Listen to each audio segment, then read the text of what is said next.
Excellent. Yeah, I could go ahead. Is that all right? Yeah.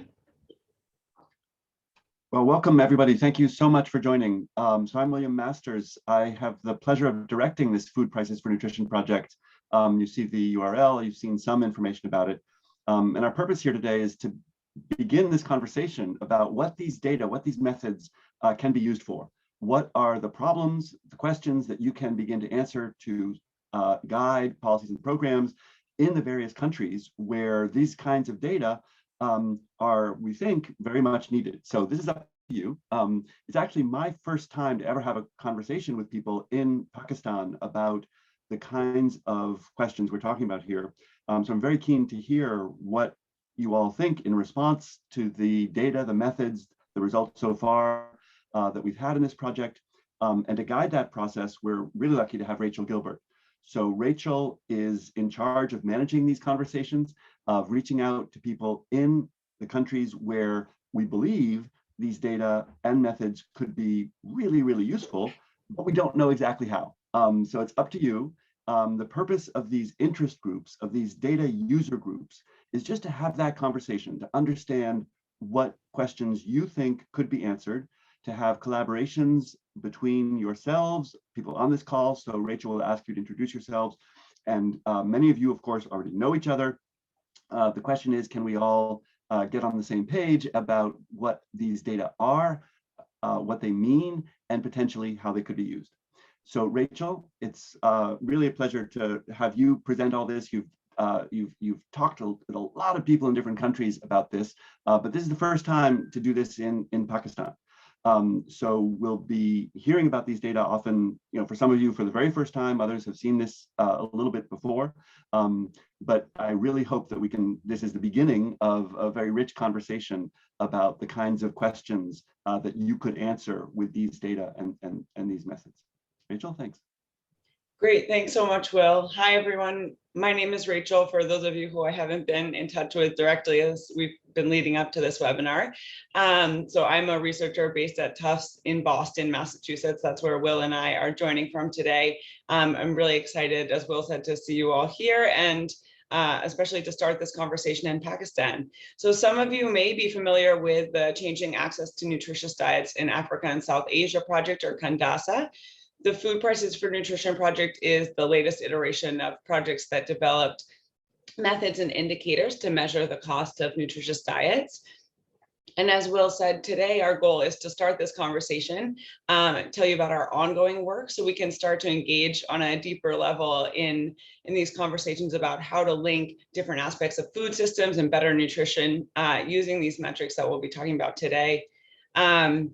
So just a few small logistics so we can use our time well today. The first thing is that this is being recorded, and I'll be sharing the recording as well as the slides on our website and via email with everyone. During the presentation, we will ask people to keep themselves muted and with video off just to reduce bandwidth. But towards the end of the webinar, we will have a question and answer session. So you can feel free to turn on your mics and your videos then if you feel comfortable. And in the meantime, please do introduce yourself in the chat. You can tell us your name and the institution that you're joining from and where in the world. And feel free to share any comments or questions as we go there. We'll do our best to consolidate them and answer them either in real time or after the webinar. So definitely feel free to use the chat box throughout the webinar. And this project really starts with the vision that's very familiar to many people here, I'm sure, and that's about food access and the idea of food security. So the definition of food security that the global community has been using for the past 25 years is here. And an important aspect of this is physical and economic access to sufficient, safe, nutritious food to meet dietary needs for an active and healthy life. And the reason that we're starting here is because this framework provides a really strong vision that many food systems in the world are not yet able to deliver on. So to highlight a few aspects of this definition that are particularly important for this project, we talk about the physical and economic access, and that portion encompasses things like availability and affordability. And in our project, we also focus heavily on the nutritious food to meet dietary needs. which is a view of food that goes beyond just calories and even beyond nutrient needs to include dignity and culture and even the long-term protection of health.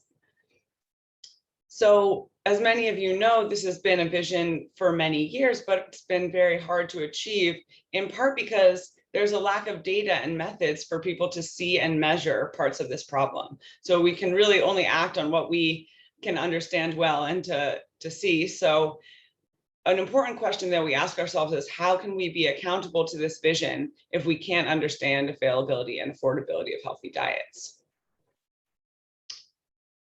And more specifically in this project, the central questions about availability and affordability that we're trying to answer in our work are, if you went to a market in Pakistan, how much would it cost to obtain a healthy diet? And how many people in Pakistan can afford that cost? So you can see that the answers to these questions are really based in markets and in retail prices. And you can see the images here. These are showing diverse foods in markets actually all over the world. And you may be wondering why we're talking only about retail prices and markets when food is also produced at home, it's received as gifts or in social safety net programs, or even collected from the wild. And we're focused on retail prices because we know that even rural farm families rely on market purchases in addition to their own production for sufficient and healthy diets. So here is some evidence from rural farm families in Ethiopia. In this first graph, you can see that the sources of calories from own production and purchased foods change throughout the year. So at certain times of the year, as you can see here in May and June, you can see that purchased foods are as important or more important for calorie intake as own produced foods. Purchased foods contribute about 1/3 of total calorie consumption in these areas. So we can also look at the types of foods that are consumed versus that are purchased versus from own production. And in the second graph, you can see that the types of food that are purchased are often different from those that are produced at home. So you can see here that vegetables, fruits, eggs, fish, and meat, these have these larger red bars demonstrating the percentage that is purchased from what's consumed. And these items are nutrient rich and they're diverse foods that are often purchased from markets and very important for a diverse and healthy diet. And this is evidence from Ethiopia, but we know that this is true in many other parts of the world as well. Here's some more recent and related evidence from rural India by Sumya Gupta and her colleagues. On the vertical axis here, you can see the percentage of households that purchased each food group in the past week. And perishable and nutrient-rich items like vegetables are purchased by almost 100% of households, particularly in certain months of the year. Meat, fish, and eggs are also purchased by approximately half of all households. And then you can see things like oil, which are difficult to produce at the household level, are also purchased. So again, market reliance is very important for overall and for seasonal access to diverse foods. So to answer the original questions about the retail cost and affordability of healthy diets, we use 3 benchmark least cost diets. The first benchmark is the energy sufficient diet, which is also known as the cost of calorie adequacy. And this diet represents the minimum cost to meet energy requirements using the least expensive available starchy staple food in each country. So for example, this could be the cost to buy enough rice to meet an individual's calorie needs for a day, which is essentially the cost of basic short-term survival. And again, this is a benchmark diet. The next diet is the nutrient adequate diet, or the cost of nutrient adequacy. And this diet is calculated as the minimum cost to meet energy and nutrient requirements for 23 macro and micronutrients, taking into account lower bounds and upper bounds to avoid nutrient deficiency as well as toxicity. And this is sort of a theoretical benchmark. it's very difficult for a person to arrive in a market and know exactly what quantities of food they would need to precisely meet their nutrient requirements. But this is a really important theoretical benchmark for the absolute minimum cost that's possible to meet nutrient needs.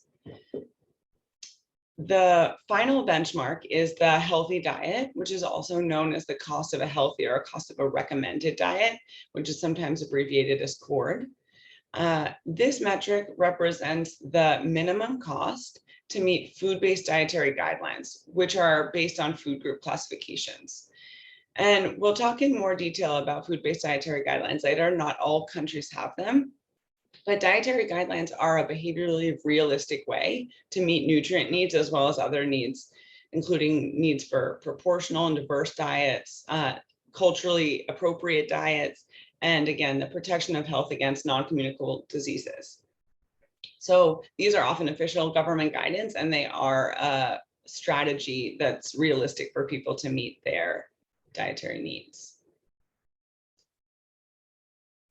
So I want to talk a little bit more about least cost diets.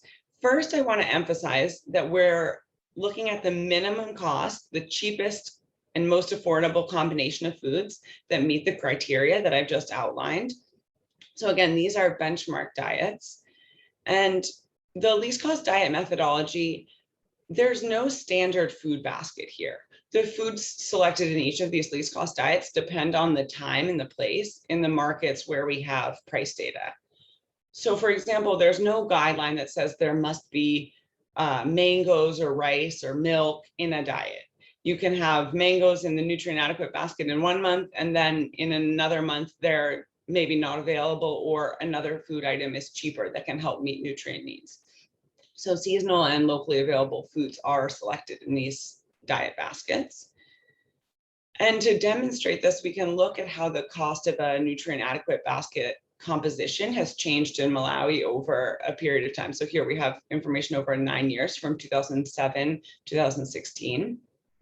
You can see here that over time, the proportion of calories, so calories are on the vertical axis here, in the least cost basket from something like pulses, that's the green bar there, has declined slightly over time. So you see the width of the green portion getting a little bit smaller. And you can simultaneously see that things like animal source foods and fruits and vegetables in the green and the blue bars here, they've gotten larger over time. So you can see that there's variation over the years, and then again throughout the years with the lines here, demonstrating that food prices and availability changes do impact the selection of the diet. This chart is aggregated by food groups, so you can see the changes at the group level, but actually this is reflecting changes as well in individual food items in these nutrient adequate baskets. And here again, just to emphasize that across space or geography, these baskets can also change. So these are the most common items selected in the cost of a healthy diet by different states of India.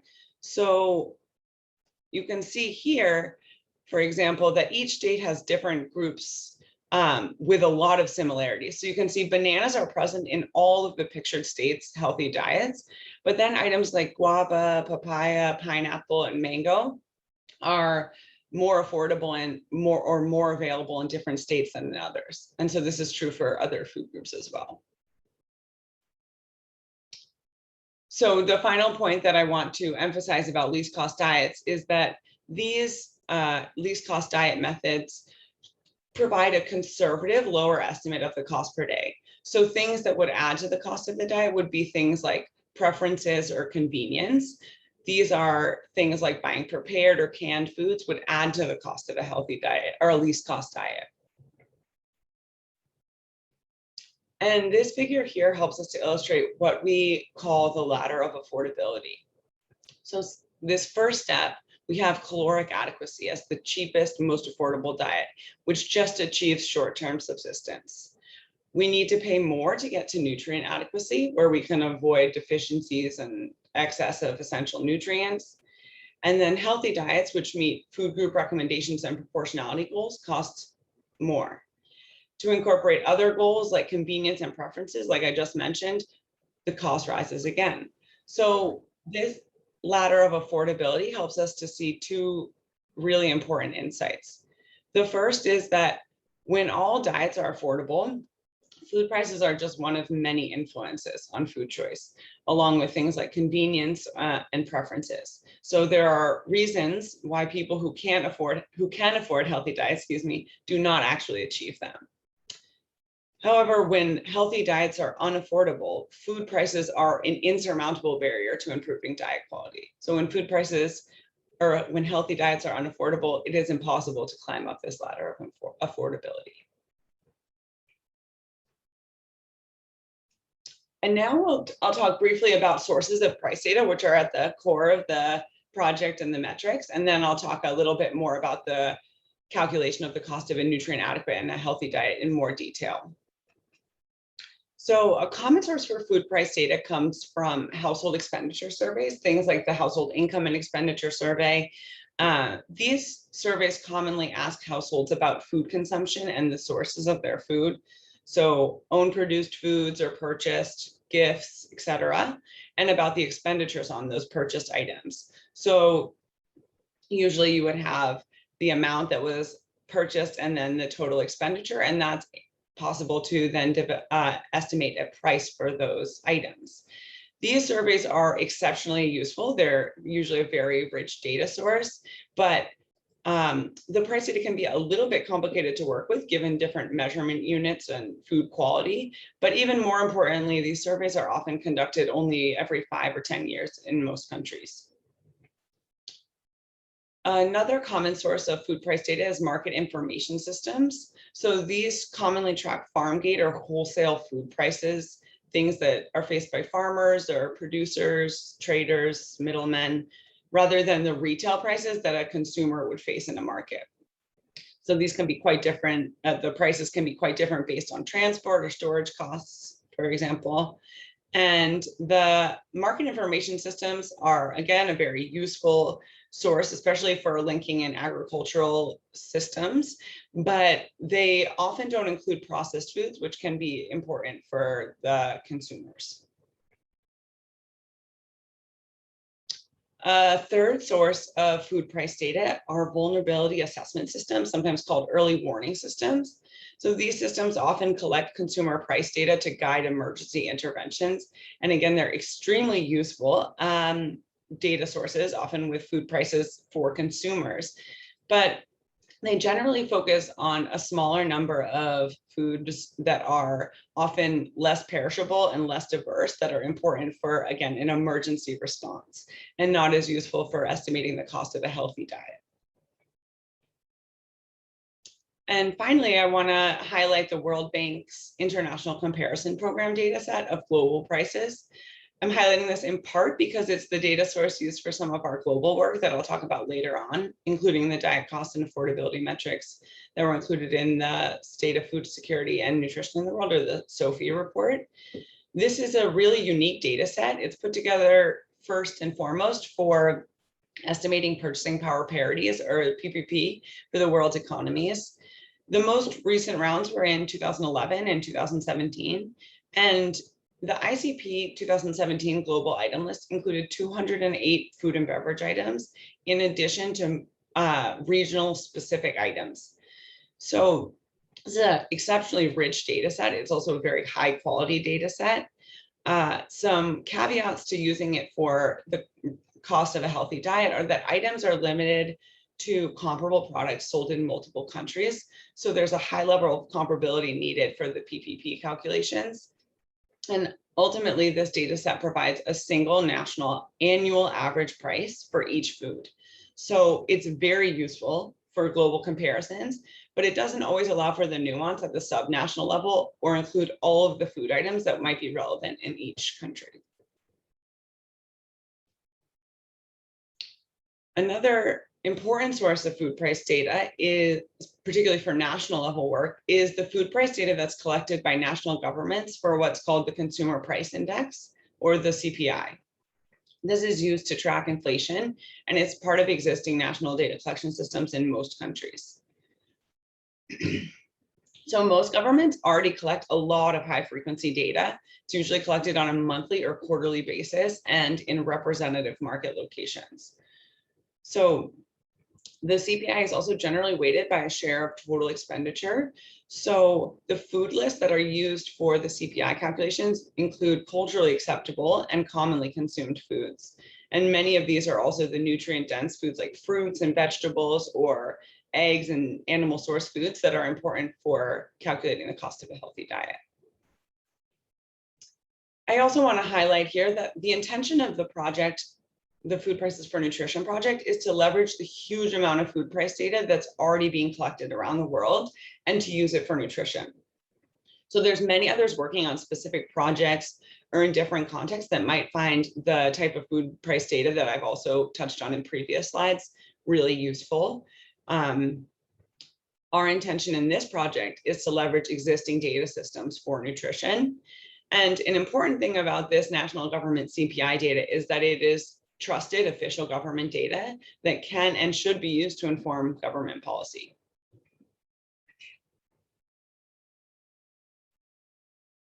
And now I'm going to talk about the calculation of the cost of nutrient adequacy and the cost of a healthy diet. Excuse me. So in order to calculate the cost of nutrient adequacy, we take the food price data that I've just talked about and combine it with food composition data, which tells us about calorie and nutrient content of foods. So you can imagine that you have a list of food prices from the CPI data, for example, as you can see in this Excel, this image of an Excel spreadsheet, and you would match each food with its nutrient and energy content from food composition tables. Then we would use linear programming to find the cheapest or lowest cost solution to the question, which combination of foods can meet all nutrient and energy requirements at the least cost? So linear programming involves the use of some statistical or data analysis software, as it must take into consideration all the possible diet combinations and determine which is the cheapest way to meet the energy and nutrient requirements. I won't go into too much detail here for the sake of time about the energy and nutrient requirements used for linear programming of the nutrient adequate diet, but they do start with calorie needs or estimated energy requirements. So those are based on age, sex, physical activity level, weight, height, and these are then used to calculate the lower and upper limits for macronutrients, so things like proteins, fats, and carbohydrates. So the upper and lower limits for those are determined by the acceptable macronutrient distribution range, which specifies a range of acceptable proportions of energy or calories for each macronutrient. And then finally, for micronutrients, we need to set lower bounds for deficiency to avoid deficiency, and then again, the upper bounds to avoid toxicity. So there are a few sets of possible bounds that can be used, for example, recommended daily allowances or RDAs, or estimated average requirements. These are described in much more detail in this excellent resource that my colleagues Kate Schneider and Anna Herforth put together. So I think Julia can share that in the chat if people are interested in that. And these energy and nutrient requirements are all inputs into the linear programming model, which then solves to find the combination and quantities of foods that meet these requirements, again, at the cheapest or lowest cost.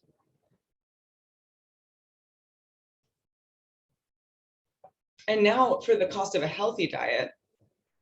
To measure the cost of a healthy diet or the recommended diet, we have to define or operationalize what we mean by healthy diet. So I'm sure many of you are thinking that there is no single definition of a healthy diet, and the way that we operationalize this is through recommended diets based on quantitative food-based dietary guidelines.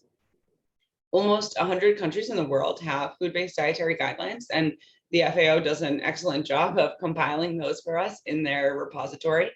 And while there's, again, no single definition or single type of guideline, there's a lot of convergence and many similarities across the existing guidelines that are out there. So in order to use these for the calculation of the cost of a healthy diet, again, we need quantitative guidelines. So for example, we need to know how many servings are recommended per day for each food or food group, excuse me, the serving size, etc.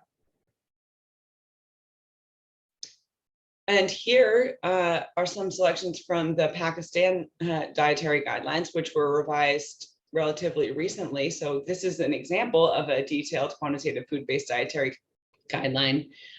Here I'm just showing you the food and portion sizes for adults 19 to 60 years. There's a lot more detail in the dietary guidelines for other demographic groups. And we also have the MyPlate representation that the dietary guidelines have developed. So the first piece of information we need here for calculating the cost of a healthy diet is the different food group classifications. So we have breakdown by food groups of cereals, vegetables, fruits, milk and milk products, meat and pulses, and fats and oils. Oh, sorry, fats and oils aren't shown here. The second piece of information we need for the cost of a healthy diet is the number of servings, or the the number of servings recommended per day. So you can see the range here. For example, for milk and milk products, there's about 2 to 3 servings recommended per day for this group for adults. And then finally, we have the portion size information. So there's information on the portion as either a standard unit or as calories per serving. So it says here that a serving of milk could be 1 cup of milk. And this is all the information that we need to quantify the food quantities for the healthy diet.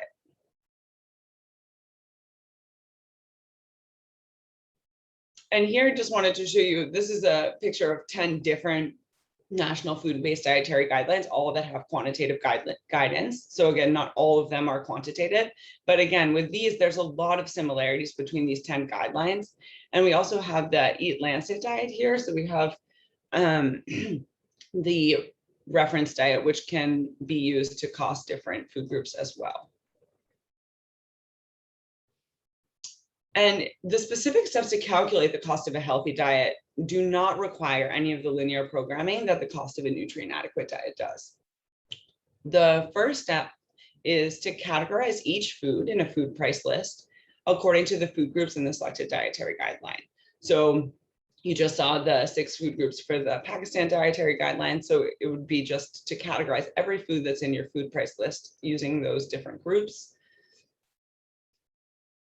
The next step would be to remove certain items, like those which are not required for a healthy diet. Things like sweets or sugar sweetened beverages, condiments, etc.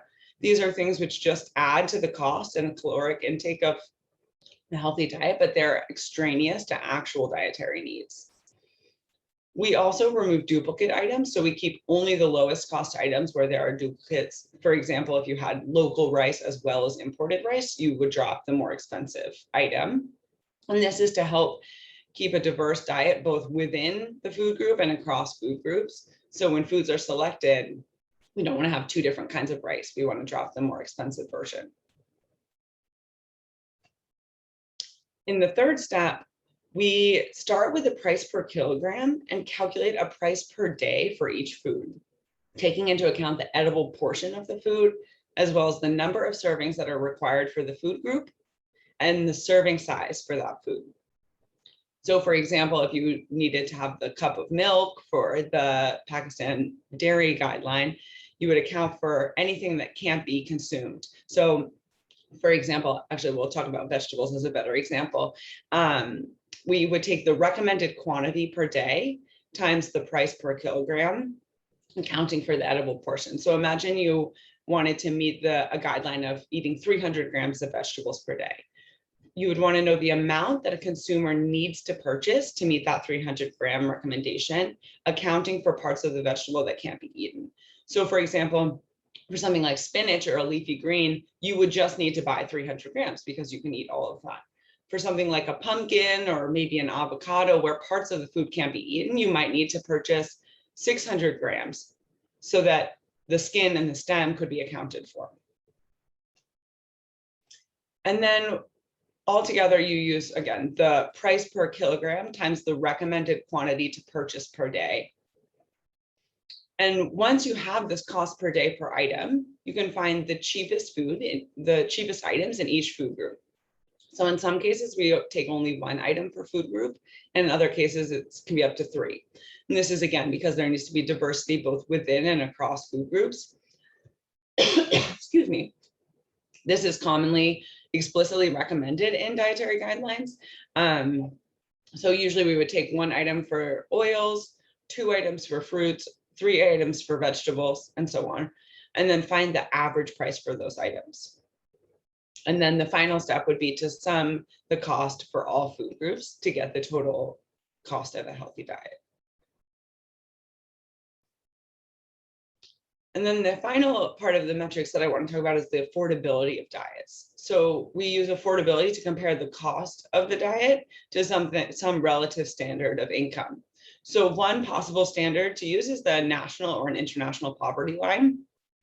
A lot of you are familiar with the international poverty line of the World Bank. It's about $1.90 per day in US dollars. Another possible income standard would be to look at food expenditure or actual incomes if that data is available. And then in some cases, it's possible to compare diet cost to wages. So I'll go through an example in a little bit of using unskilled wages in India to compare that to the diet cost. These decisions about how to measure affordability are context specific and usually depend on the types of data that are available.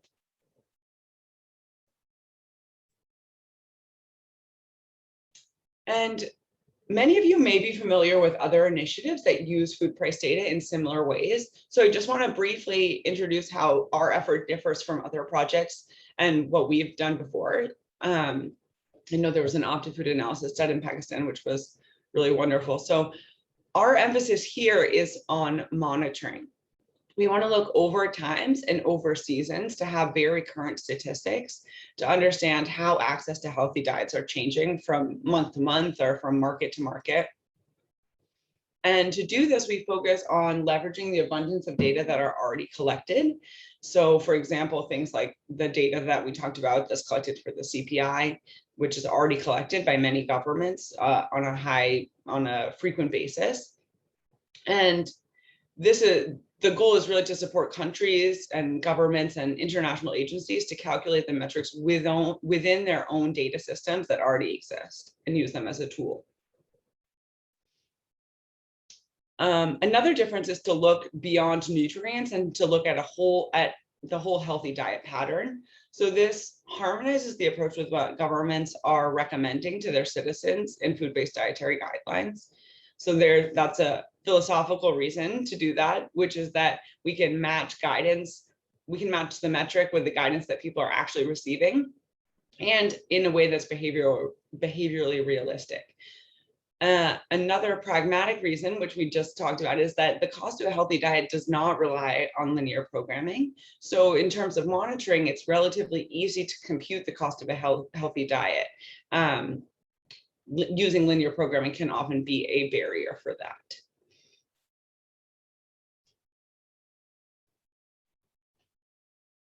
So now I've worked through some of the metrics. I'd like to show you a sampling of results from 3 South Asian countries that the Food Prices for Nutrition Project researchers have calculated diet cost and affordability metrics for, including Pakistan, as well as some global results.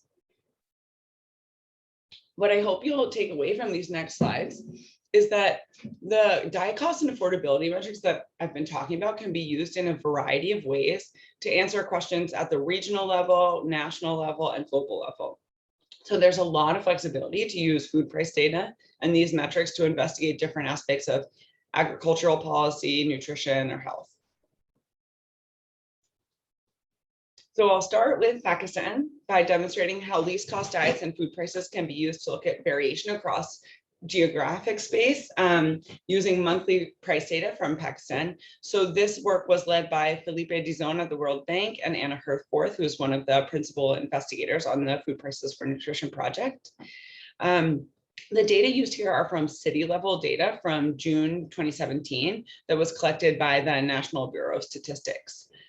And in this study, the researchers found that the cost of a healthy diet based on this NBS data was 87 Pakistani rupees, or about $1.43 in 2011 purchasing power parity.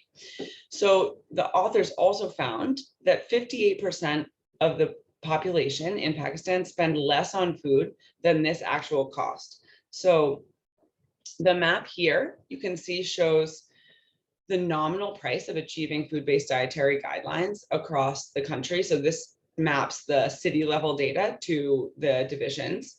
And you can see the variation. There's the red, which is the most expensive, least cost healthy diet. And then the green areas are the least expensive. You can see that this type of mapping can be really helpful for targeting areas for further investigation. So to see why the cost of a healthy diet might be so expensive in some of these locations. And in the process of calculating the cost of a healthy diet, you can also see which food groups are most expensive. So here in Pakistan, these were vegetables and dairy and fruit.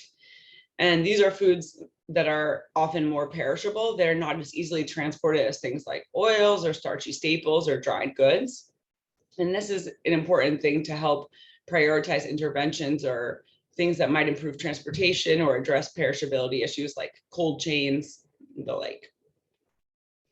And another important realization from this study was that you can look at how these different food groups vary across the region. So again, looking at why some of these areas are really expensive compared to the least, compared to a district nearby that has a lower cost.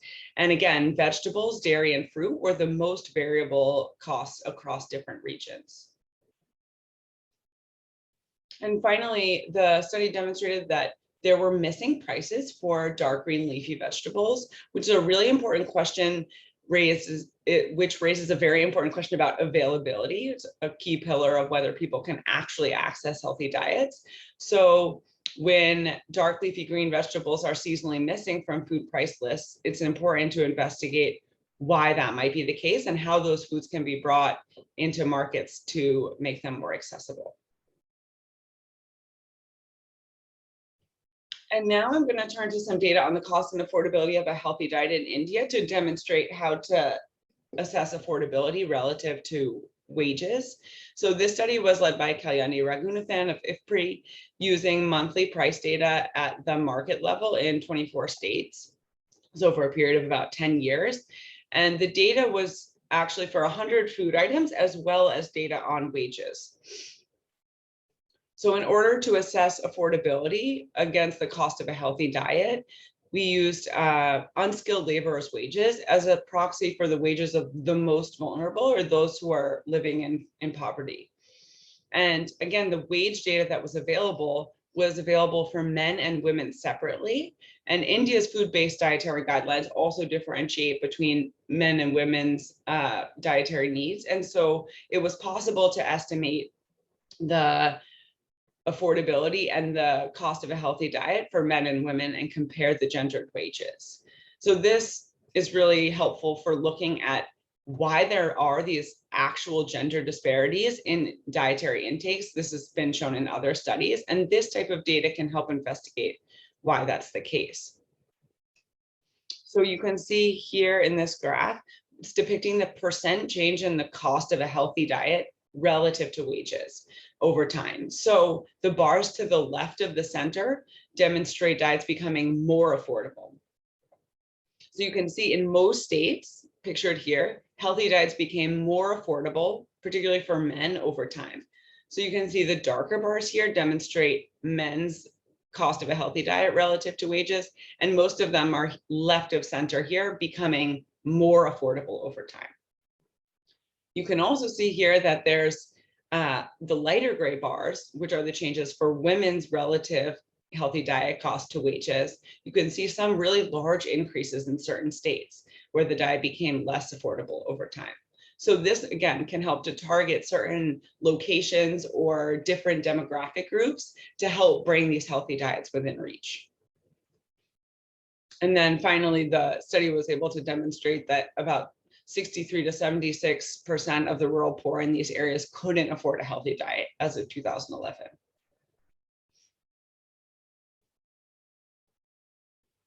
And as a last national example, I want to talk about an example where household survey data was used. So here it was used to assess the cost of a healthy diet for Bangladesh. At the time of the study, there was no national consumer price index data available. So the data here came from the 2016 Household Income and Expenditure Survey.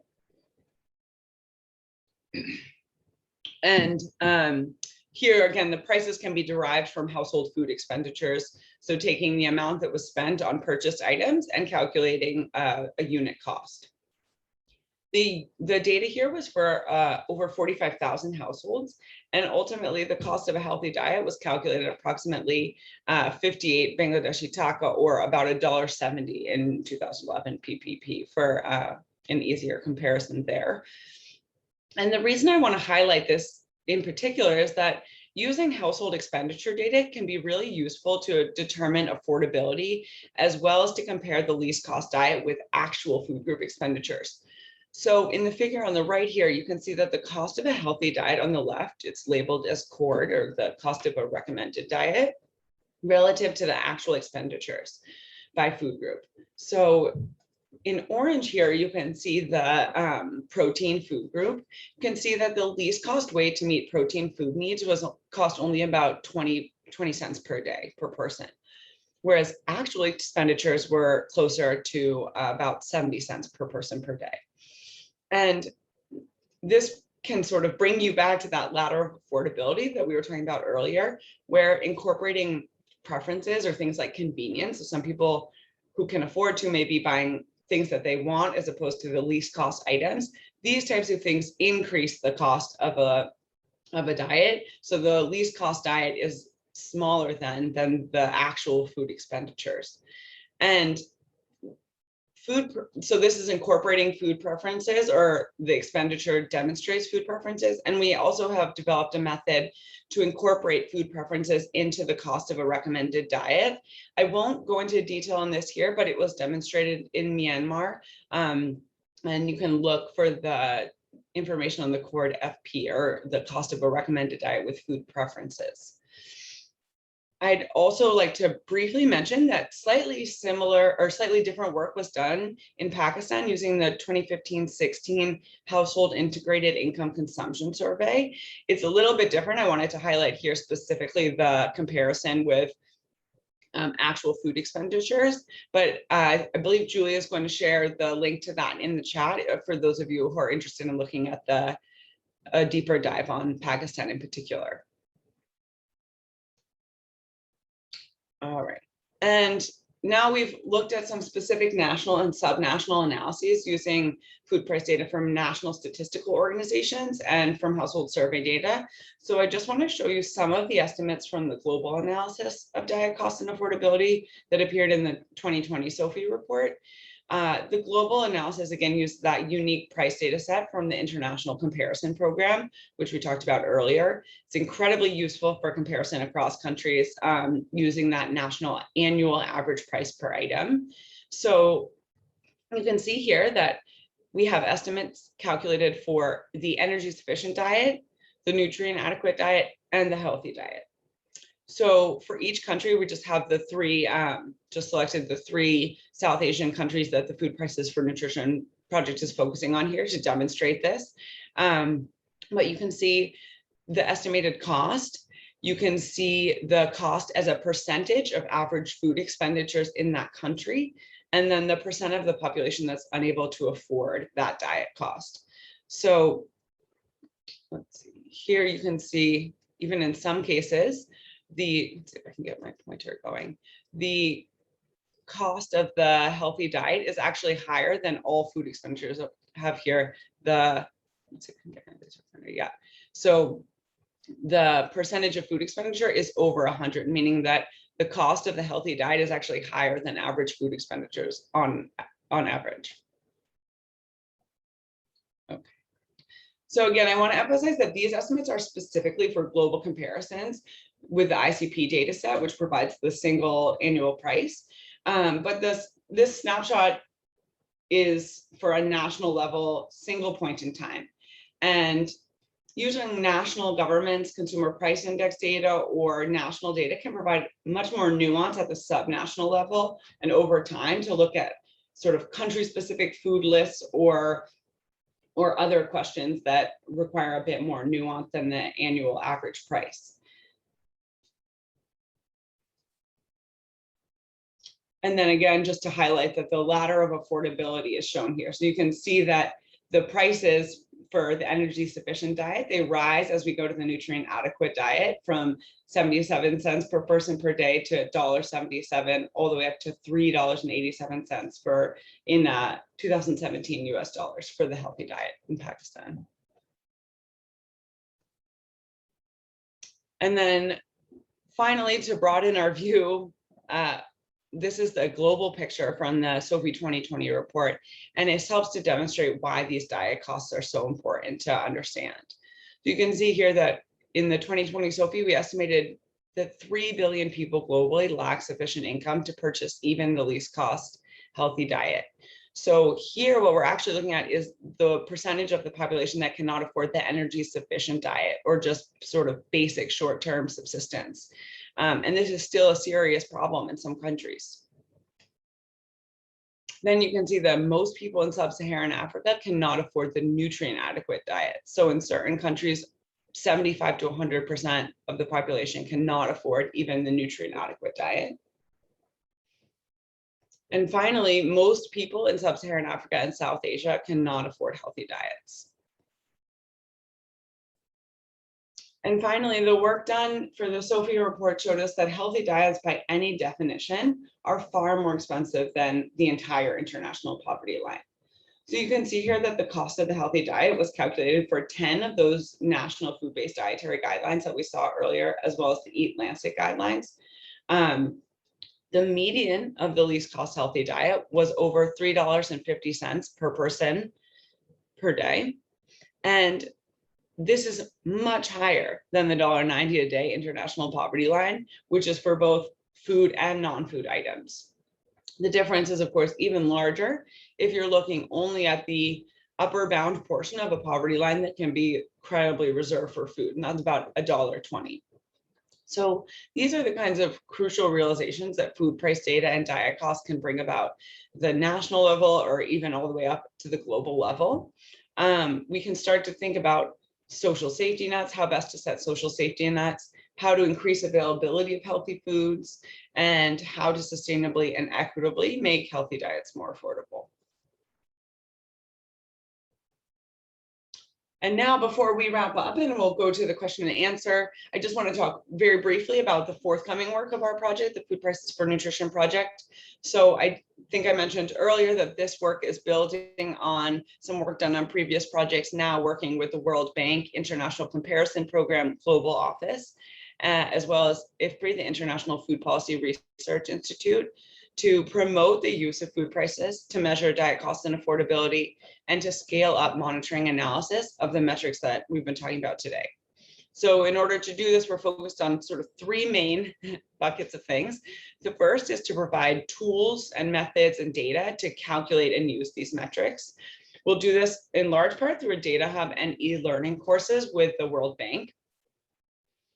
We're also looking to support the use of metrics within existing country systems. So an important way of doing this is the type of outreach that we're doing here today, as well as these user groups that Will mentioned earlier. So these are sort of in-country discussion forums about food price data amongst people who are interested in food prices and using these metrics as well.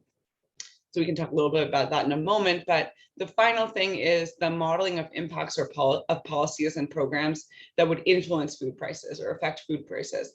So for example, things like research and development of vegetable and fruit seeds or legume seeds, maybe investing in environmentally and sustainable ways to produce animal source foods, or innovations in cold chains or market infrastructure to make transportation or of nutrient-dense foods a little bit easier. These are the types of impacts that we could be modeling. And finally, some forthcoming tools that we are working on. The first thing is generating tools and guides for people who have data to compute the cost of a healthy diet themselves. So I was mentioning the recommended quantity per day. We're working on a database that can be used to, instead of using food composition data yourself, you would have the quantities that need to be purchased for each food that you could look up in a database. So that's something that we're working on to share with people who have data and are interested in calculating these metrics more easily. The updated estimates from the SOFI were just released the other day. So the SOFI 2021 report has some updates as well. And then finally, the World Bank eLearning course that I mentioned is coming next year in August 2022. For a little bit more detail on that, the course will be hosted on the World Bank's Open Learning Campus platform. It will be about a 3-hour self-paced course. It's designed for government officials or program planners, but it's open to anyone. And it will have 2 modules. The first with a deeper dive on the diet cost indices and how to construct them, as well as a module on the application of the diet cost metrics in relation to policymaking. So thanks for hanging in with there for about 50 minutes with me. You can give us feedback. I think Julia's going to post this Google form link in the chat, so you can let us know if you'd like to stay in touch and receive updates, as well as give us some feedback on this webinar through the Google form. And then if you're interested in joining these food price interest groups that I talked about, we're going to have one for each of our 9 focus countries to bring together people who are already working with or interested in working with food price data and metrics. So if you're interested, you can email me directly. That's my email at the bottom there, rachel.gilbert@tufts.edu. And we're really looking forward to hearing from you. So we'll just thank our donors, the Bill and Melinda Gates Foundation and the UK Aid Foreign Commonwealth and Development Office. And now I'd love to have people ask questions, or I'm going to open up the chat now and take a look at what you all have been talking about. But feel free to unmute yourselves, turn on your video if you'd like to, and ask a question.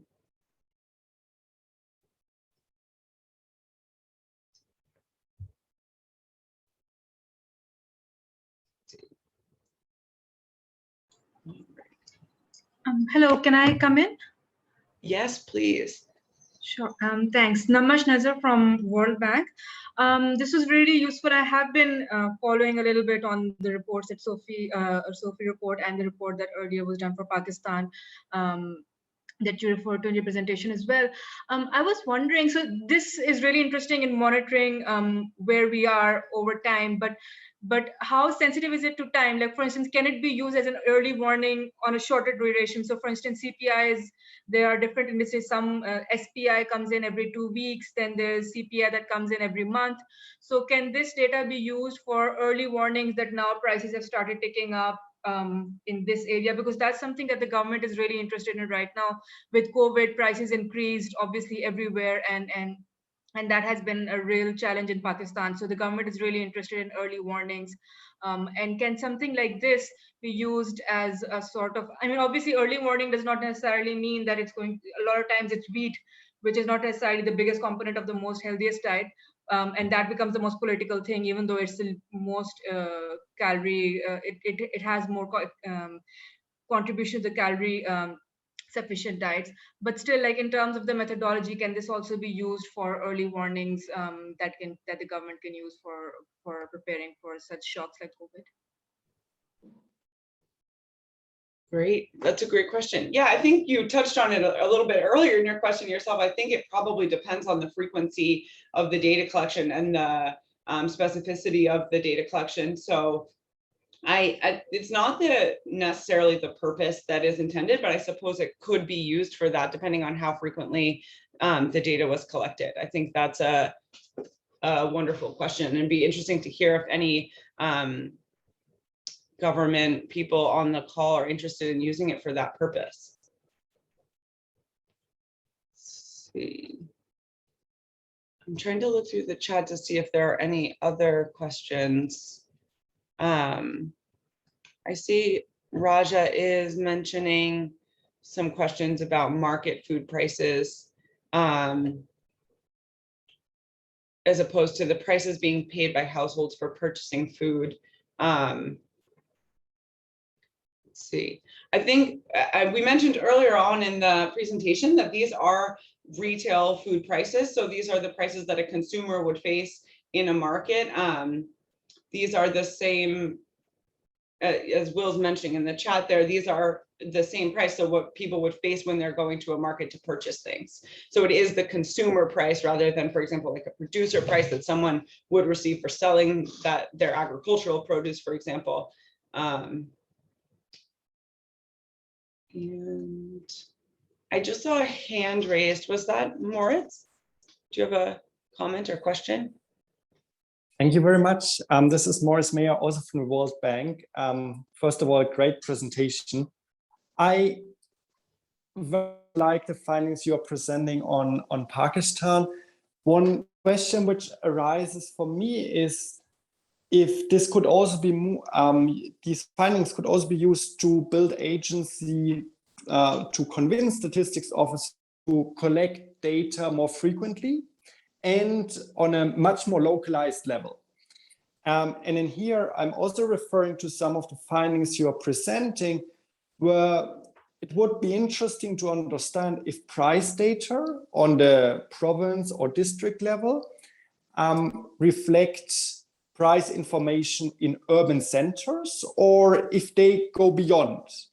And this is not only important from a statistical perspective, but would also help us to understand if maybe due to high transportation costs or higher production costs in urban areas, these results might overestimate the share of poor in rural areas, which then has important implications for policy design.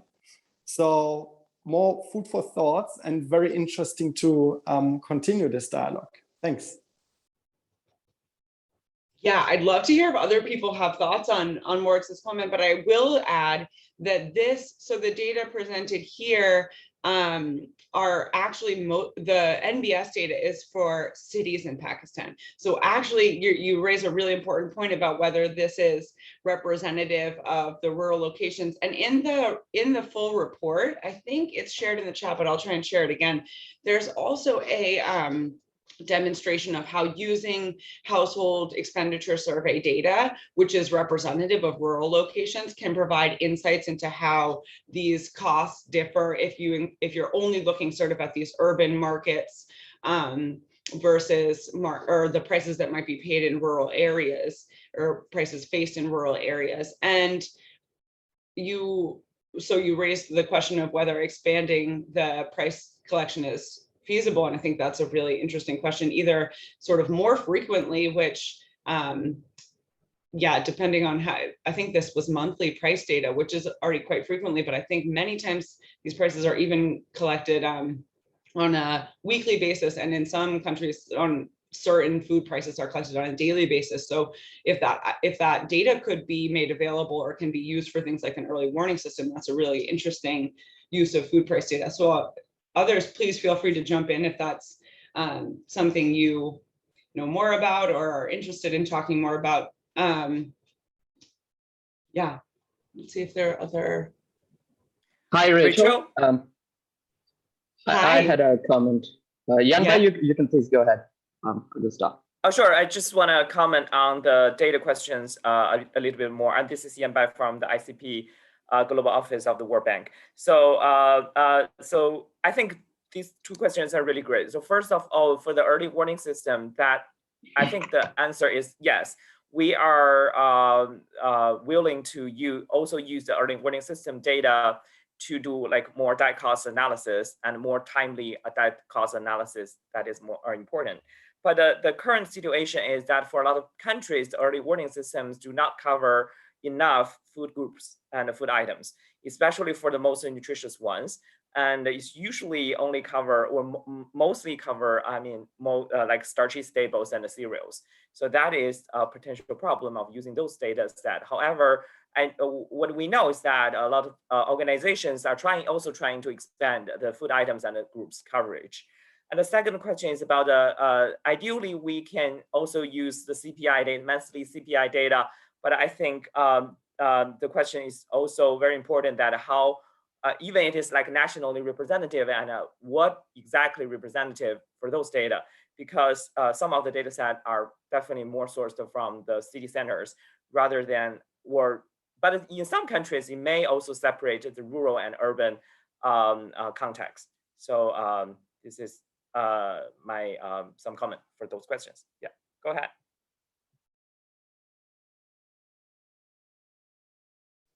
Thanks so much, Jan. Omar, please go ahead and ask your question. Just quickly want to mention that I shared in the chat both the paper I mentioned and then a paper on retail food prices around the world that Jan and Will have worked on recently that talks a little bit about data availability, including some of the data from early warning systems that already exist. So Omar, do you want to go ahead and ask your question? Yes, thank you, Rachel, for a great presentation. I just wanted to add a comment to the previous discussion that we're just having about more regularly available data. So in the Punjab province of Pakistan, the government issues what are known as rate lists, which are issued on a daily basis. So that data is already there, and there are 40 plus commodities on it, which includes fruits, vegetables, meats, egg, even grains. So they are issued on a daily basis, and they give the retail prices based on that day's wholesale rate. We know that the price of vegetables and fruits varies given the supply that is being received on a daily basis by these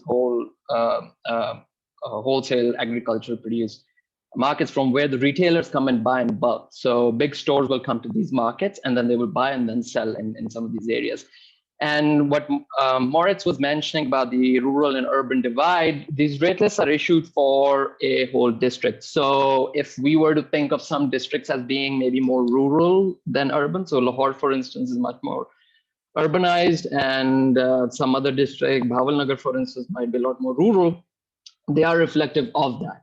One of the challenges that you could face in terms of using prices as an early warning system is because the prices that you see today may or may not reflect what will happen tomorrow, because the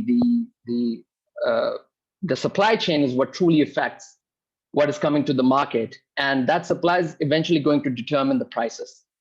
And if, for instance, and one of the reasons why COVID has led to a sudden jump in prices, I suppose, is because of the sudden lockdown. We had transportation lockdowns and all that, and that caused the spike. So using that as an early warning system would have to, in some way, incorporate the supply chain mechanism as well to better understand. As much as one road getting flooded is enough to cause a spike in the prices of tomatoes, for instance, in Punjab. And the biggest wholesale agricultural produce market in Pakistan is Badami Bagh. It's also called fruit and vegetable market, or we are actually doing a project on it with the International Growth Center at the London School of Economics. And that market is going to determine the rates at which things are going to get sold in every district in Punjab, for instance. And Punjab, because it is nearly 50-55% of the population of Pakistan, does influence what is represented in these national or subnational aggregated data sets. So there are some data, so there are daily data availability with these agricultural markets that is also digitized. So if the World Bank is interested in maybe getting this data on a daily basis, maybe they could produce a portal on which these rate lists could be shared on a daily basis. These rate lists are also the mechanism through which price control activities take place. The reason I know all of this is because I'm also a government officer. I belong to the Pakistan Administrative Service, and I've served as administrator of the fruit and vegetable market in Lahore, Badami Bagh market, for a year. And we know how just the smallest thing can cause a spike of nearly 20-30% of some of the essential commodities. And the rate lists that are available are of essential commodities. And I suppose in terms of diet metrics and healthy diets, the essential commodities list does contain most of the things outside of dairy in that list. So this was just a comment on some of the previous discussions that have taken place between Namesh and Moritz and yourself. So I just wanted to put it out there. Thank you so much. Yeah, I was just typing in the chat. There are obviously many people in this webinar, as expected, who are experts in food prices. So I'm just mentioning again in the chat, part of the goal of these webinars, and in general, my role in this project, is to bring together people who are already experts in food prices in each country, so we can talk more as a group about how to scale up analysis and monitoring of food price data in the ways that we're talking about. So Omar, thanks for all of that information. That's really, really helpful. We're, of course, over time a little bit here. I will wrap up now. Thank you all so much for joining and for your participation in the chat. I will reach out with the slides and the recording, and I really hope to hear from you all either by email or through the Google form. And this was a wonderful first start. So thanks so much, all of you, for joining. Thank you. Yeah.